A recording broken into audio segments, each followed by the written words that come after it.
Hypoglycemia, the word itself is a suggestive word.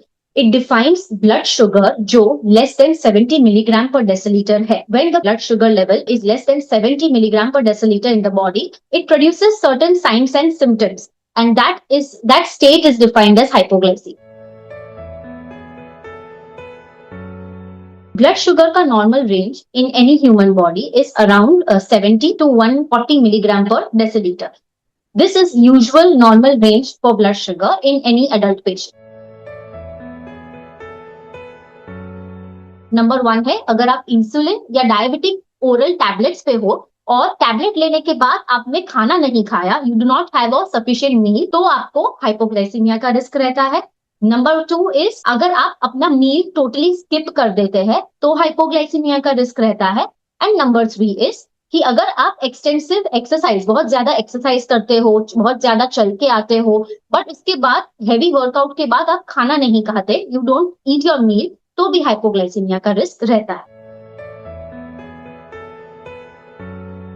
Hypoglycaemia genetic होने के chances usually नहीं होते हैं, it is very less minimal. और कौन से लोग हाइपोग्लाइसीमिया के ज्यादा रिस्क पे है? आर डायबिटिक्स, टाइप 1 डायबिटिक्स और टाइप 2 डायबिटिक्स, दोनों हाइपोग्लाइसीमिया के शिकार कभी भी हो सकते हैं. अगर वो, जैसा कि मैंने रीजंस आगे एनलिस्ट किया, डोज मिसमैनेज होता है या फिर मील टाइम थोड़ा प्लस माइनस हो जाता है, तो वो सब हाइपोग्लाइसीमिया के रिस्क पे रहते हैं.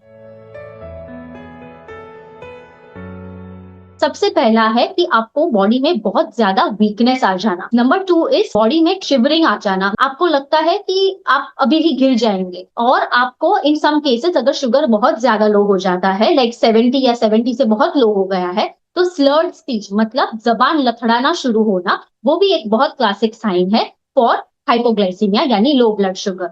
वीकनेस, चक्कर, शिवरिंग, बॉडी में बहुत ज्यादा पसीना आना और ये फीलिंग आना कि आप अभी गिर ही जाओगे, इतना ज्यादा आपको कमजोरी महसूस होना. एंड जैसा कि मैंने बोला, सीवियर केसेस में आपकी जबान लथड़ाना शुरू हो जाना और उसके साथ साथ आपको शब्द याद आना कम हो जाते हैं. You can not find out, आप अपना सपोज मुझे ये हो रहा है ऐसा वर्ड आप ढूंढने में दिक्कत आ जाती है, बिकॉज आपका ब्रेन उतना प्रोसेस नहीं कर पाता. डायबिटिक पेशेंट्स को हाइपोग्लाइसीमिया 100% हो सकता है, कभी भी हो सकता है. और इसका सबसे मुख्य कारण तो एक ही है कि डायबिटीज की दवाई, या तो उन्होंने बहुत ज्यादा डोज ले लिया है, नंबर 1, या फिर दवाई लेने के बाद हम पेशेंट को एडवाइस यूजुअली करते हैं, ये सलाह देते हैं कि आप दवाई के बाद अपना खाना स्किप ना करें या फिर बहुत कम ना खाएं. क्योंकि अगर वो दवाई जाने के बाद या तो अपना मील टाइम, मतलब कुछ खाते ही नहीं है खाने में, या फिर बहुत कम पोर्शन साइज खाना खाते हैं, तो भी हाइपोग्लाइसीमिया का रिस्क हो सकता है. और ये उम्र वाले डायबिटिक पेशेंट्स में भी बहुत ज्यादा देखने को मिलता है.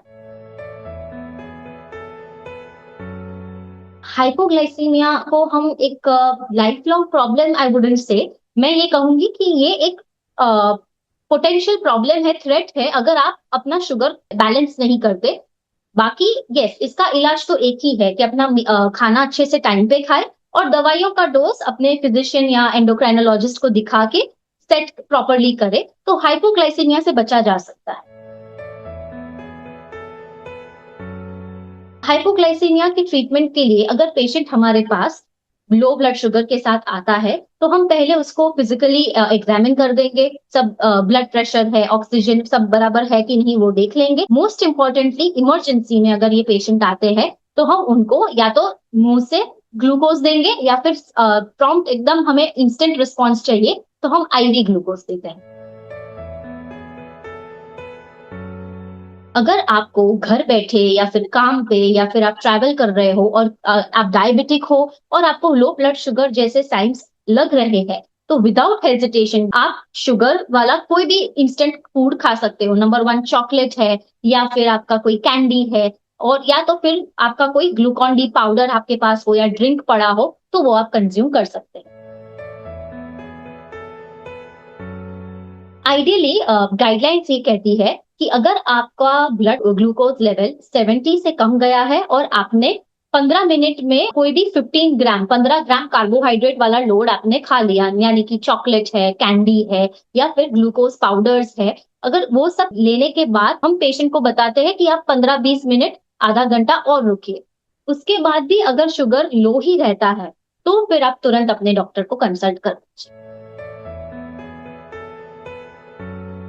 हाइपोग्लाइसीमिया को अवॉइड करने के लिए मैं इंसिस्ट तो यही करूंगी, मैं इस पे ज्यादा जोर दूंगी, डायबिटिक पेशेंट के लिए खास। आप अपना दवाई का डोज आप अपने फिजिशियन या एंडोक्राइनोलॉजिस्ट से सेट तो करवाए, पर उसके साथ साथ घर पे शुगर नापते रहे बीच बीच में। एंड अगर आपको लग रहा है कि नहीं, लो शुगर जैसे साइंस आ सकते हैं या फिर मुझे ऐसा फीलिंग आ रहा है, तो आप अपने डॉक्टर को ओपनली कम्युनिकेट करें।